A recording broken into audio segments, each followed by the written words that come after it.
Fala pessoal, beleza? Chegamos ao nosso módulo de número 15, falando a respeito do processo de respiração celular. Você lembra que no nosso módulo anterior, nós trabalhamos exatamente o quê? A glicólise, que é a primeira etapa do processo de quebra da glicose, e os processos de fermentação. Quando, em condições anaeróbias, a molécula de ácido pirúvico, ela acaba partindo para um processo de rendimento energético mais baixo, da qual nós chamamos de quê? Fermentação. Aí nós citamos a fermentação alcoólica e também explicamos como se dá o processo de fermentação do tipo lática. Só relembrando aqui com vocês, qual é o saldo que nós temos do processo de glicólise. Lembre que a glicólise, ela constitui a primeira etapa da quebra da glicose. Etapa esta citoplasmática, né? Porque todas as reações acontecem no citoplasma. São quantas reações que caracterizam a glicólise? 10 reações. E durante as 10 reações, o que nós vamos ter? A quebra da glicose, que é a fonte primária de energia dos seres vivos, em 2 ácidos pirúvicos, com a produção de 2 NADs, porque nós vamos ter 2 desidrogenações, e com um saldo energético de 2 ATPs. Lembre sempre que o saldo é de 2 ATPs, porque 4 ATPs são produzidos e 2 são consumidos como energia de ativação. Outro fato que você nunca pode se esquecer, a molécula de glicose, sempre você vai afirmar carboidrato, né, gente? Então, o que o carboidrato é? Fonte primária, é sempre fonte primária de energia. Fonte primária de energia dos seres vivos. Quando eu digo que uma molécula é fonte primária de energia, eu não estou dizendo que ela é fonte única, nós já conversamos sobre isso, tá? Mas a glicose sempre vai ser a fonte primária de energia. Lembre-se que é o seguinte, o que vai diferenciar o metabolismo de quebra de um organismo não é a fonte de energia, porque a fonte de energia é a mesma, é a glicose. O que vai diferenciar é o processo. Todo e qualquer processo metabólico de obtenção de energia a partir da glicose parte da glicólise. Quando a glicólise termina, você tem 2 ácidos pirúvicos. No módulo anterior, nós vimos o que vai acontecer com esse ácido pirúvico em condições anaeróbias. Porque quando termina o processo em condições anaeróbias, o que nós vamos ter com os ácidos pirúvicos? Nós partiremos para reoxidar o NAD. E nesse mecanismo de reoxidação do NAD, aí nós vamos para as fermentações. Eu quero que vocês comigo agora pensem o seguinte, e em condições aeróbias, o que nós vamos ter em condições aeróbias? Em condições anaeróbias, os ácidos pirúvicos partem para a fermentação. E em condições aeróbias, o que nós vamos ter? Nós partiremos para a continuidade do processo respiratório. E aí, gente, qual é a segunda etapa de todo e qualquer processo de respiração? Exatamente, nós vamos ter aqui, gente, a oxidação, a oxidação do ácido pirúvico. Lázaro, eu posso dizer que a oxidação do ácido pirúvico é parte da glicólise? Não, de forma alguma, gente. A oxidação do ácido pirúvico é o que vai acontecer com o ácido pirúvico quando a glicólise termina, estando as condições aeróbias. Então, o fator que determina o acontecimento da oxidação do ácido pirúvico é a presença de oxigênio na célula, tá? Em condições aeróbias, o que vai acontecer com o ácido pirúvico? Vai ser oxidado. Professor, o senhor poderia me dizer como é que esse ácido pirúvico ele é oxidado? É o nosso objetivo dessa nossa aula. Vamos lá? Pega aqui o ácido pirúvico, C3H4O3. O que é C3H4O3? É exatamente o ácido pirúvico. Lázaro, de onde é que veio esse ácido pirúvico? Ele vem da oxidação da glicose, da glicólise. E nós vamos pegar esse ácido pirúvico, e promover o seu processo oxidativo. Quando o ácido pirúvico, gente, ele é oxidado, ele vai passar por uma, presta bem atenção, ele vai sofrer uma descarboxilação. Então, o ácido pirúvico, ele vai sofrer, uma descarboxilação. descarboxilação e ele vai sofrer também uma desidrogenação. Então o ácido pirúvico ele vai ser descarboxilado e ele vai ser desidrogenado. Moçada, quando uma molécula ela é descarboxilada, o que ela perde? Exatamente, ó, ela vai perder CO2, gás carbônico. Quando ela desidrogena, o que ela perde? Hidrogênio. Quem é que está aceptando os hidrogênios e os elétrons para a gente? O NAD. Então aqui você vai ter, ó, o NAD aceptando os hidrogênios e os elétrons, formando o NADH mais H+. Perfeito isso?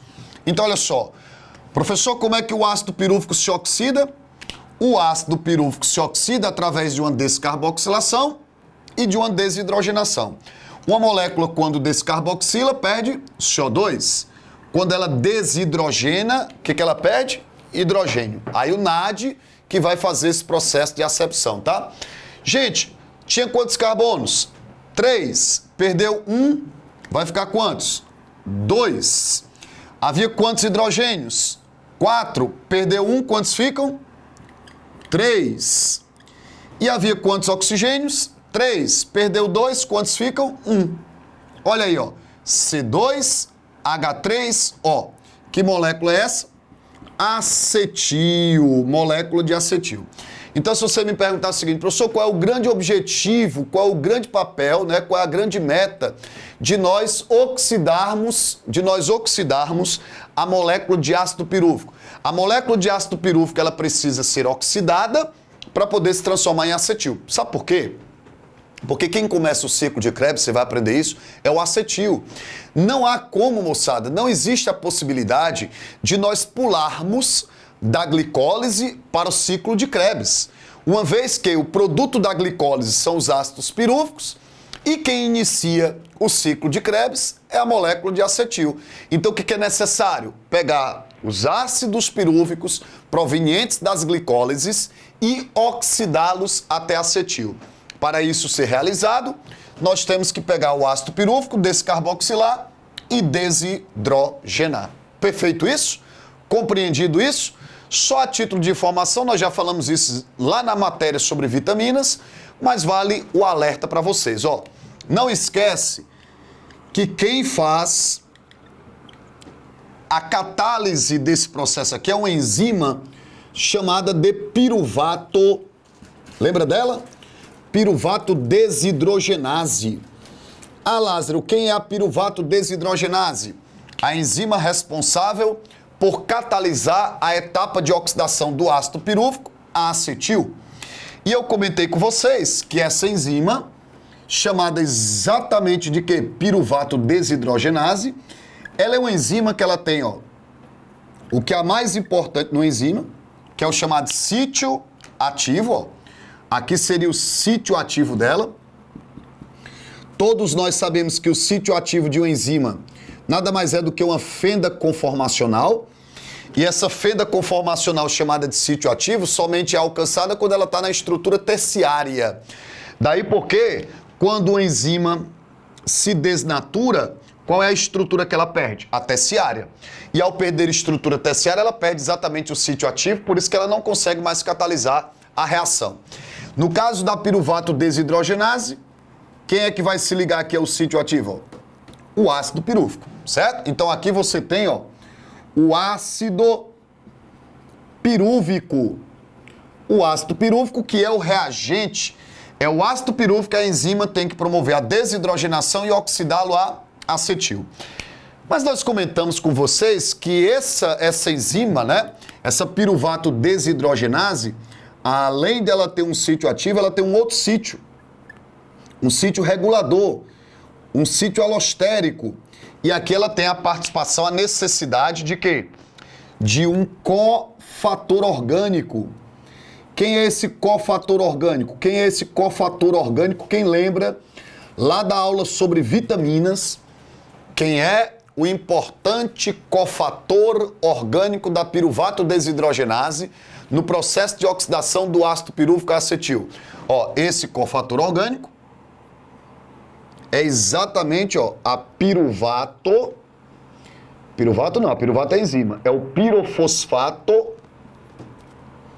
de tiamina. Ou, se você preferir, chame só de tiamina. Pirofosfato de tiamina ou tiamina é a famosa vitamina B1, que nós aprendemos que a vitamina B1 se trata de uma das mais importantes vitaminas do complexo de vitaminas B, né? Uma deficiência de vitamina B1, de pirofosfato de tiamina, compromete uma das mais importantes etapas do processo de oxidação do ácido pirúvico. Se eu não oxido o ácido pirúvico a acetil, eu não vou ter o ciclo de Krebs. Daí a importância que essa vitamina B1 tem no metabolismo regulatório da nossa capacidade de oxidar carboidratos. A gente não pode falhar no funcionamento desse processo. Você recorda-se que pessoas que têm deficiência da pirofosfato de tiamina, pessoas que têm deficiência da vitamina B1, vai ter um distúrbio nutricional, um quadro clínico que é chamado de quê? Beriberi. Então, o que é o beriberi? Beriberi é um quadro clínico que se caracteriza pela deficiência de uma das mais importantes vitaminas hidrossolúveis, participante do complexo de vitaminas B, que é exatamente o pirofosfato de tiamina. Tudo bem, gente? Beleza? Bom, então vamos lá. Recapitulando aqui. O que é oxidar o ácido pirúvico? Capacidade bioquímica de pegar os ácidos pirúvicos ou piruvatos resultantes da glicólise e conduzi-los a acetil. Como é que a gente pega o ácido pirúvico e oxida a acetil? Descarboxilando e desidrogenando. Claro que se você for fazer estrutura lá, ó, vai ficar carregado eletricamente, tá bom? Mas não se preocupa com isso. O mais importante é você tentar entender os passos para que o processo respiratório ele aconteça, tudo bem? Então os ácidos pirúvicos serão oxidados a acetil via descarboxilação, via desidrogenação. Quantas etapas disso aqui vai acontecer para cada molécula de glicose? 2. Só que foi que o senhor perguntou? Estou perguntando o seguinte: quantas vezes nós vamos ter esse processo aqui acontecendo para cada molécula de glicose? 2 vezes. Por que 2 vezes? Porque na glicose nós vamos ter 2 ácidos pirúvicos. Tentemos entender o que eu disse. Se eu tenho uma glicose, quando a glicólise acontece, o que vai ocorrer com essa glicose? Ela vai ser quebrada em 2 ácidos pirúvicos. O que acontece com os 2 ácidos pirúvicos? Ambos são oxidados a acetil. Então, isso aqui vai acontecer o quê? 2 vezes para cada glicose. Eu quero que você me dê, por favor, me forneça o saldo da oxidação, me dá o saldo da oxidação do ácido pirúvico, então o saldo da oxidação do ácido pirúvico a partir de uma glicose. Se eu quero que você considere uma glicose, você tem que considerar o quê? 2 ácidos pirúvicos. Então isso vai acontecer 2 vezes. Quando esse evento aqui acontecer 2 vezes, qual é o saldo que nós teremos? Os 2 ácidos pirúvicos ainda existirão quando a oxidação terminar? Sem dúvida não. O que nós vamos ter de saldo com os 2 ácidos pirúvicos? Nós vamos ter 2 acetis, ó. Então nós vamos ter 2 moléculas de acetil, C3O, isso aqui, acetil.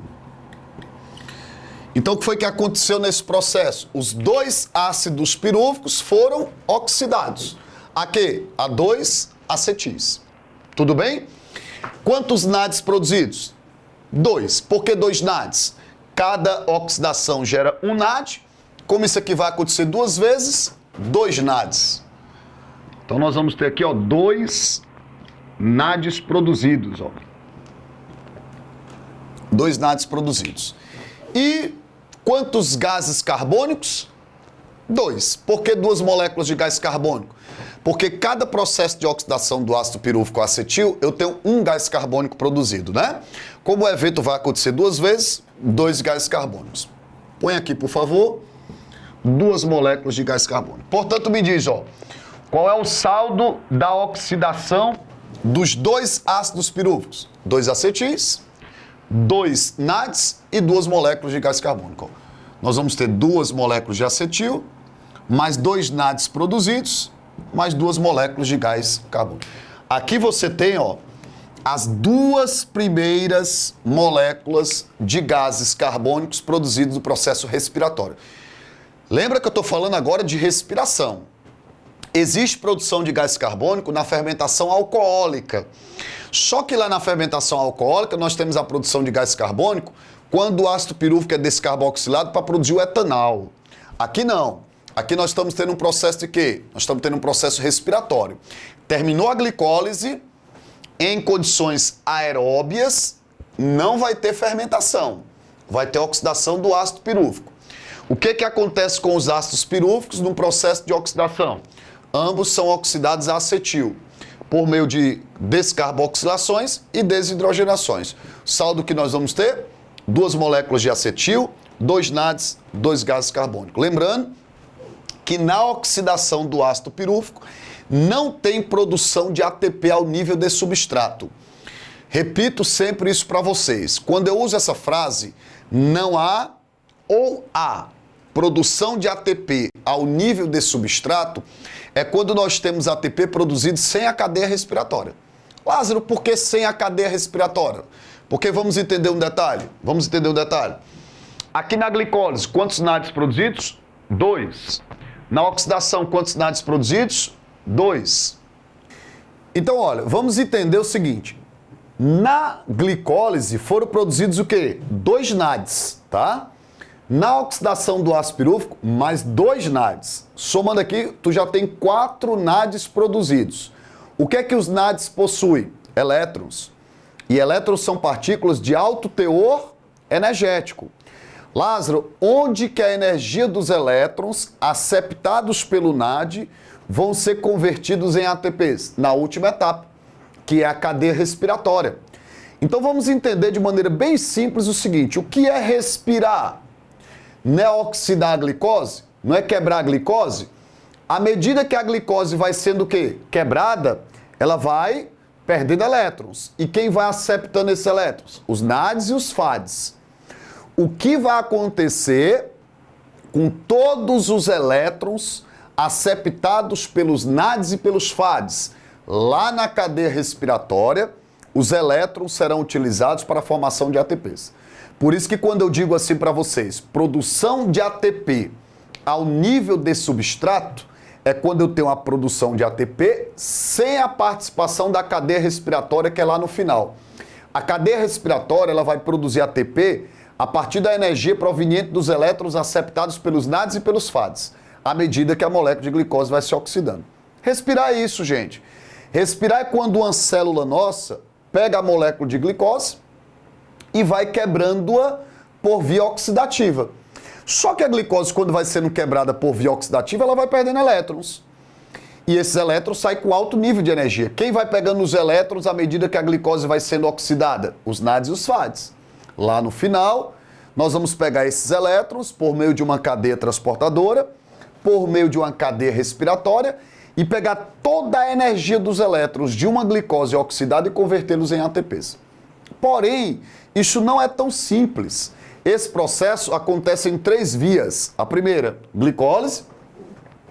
Porém, na glicólise, a glicose só foi quebrada até que nível? Ácido pirúvico. O que acontece com os ácidos pirúvicos? São oxidados a acetil. Aí tu tem esse saldo. E agora, o que nós vamos fazer com esses acetis? A prova de que aqui a glicose ainda não foi toda quebrada é que ainda tem matéria orgânica. Ó. Quando eu termino a oxidação do ácido pirúvico, o que nós temos? Acetis. Então ainda tem matéria orgânica para ser oxidada. Por isso a necessidade da próxima etapa. Qual é a próxima etapa que nós vamos ver? O ciclo de Krebs. Lázaro, por que o ciclo de Krebs ele é importante, ele é necessário? Porque o produto da oxidação do ácido pirúvico é o acetil, e o acetil precisa continuar a ser oxidado. Onde nós vamos concluir a oxidação do acetil? No ciclo de Krebs, no ciclo do ácido cítrico, que é exatamente o nosso próximo vídeo. Então, aqui, ó, eu te apresentei a segunda etapa do processo de quebra total da glicose.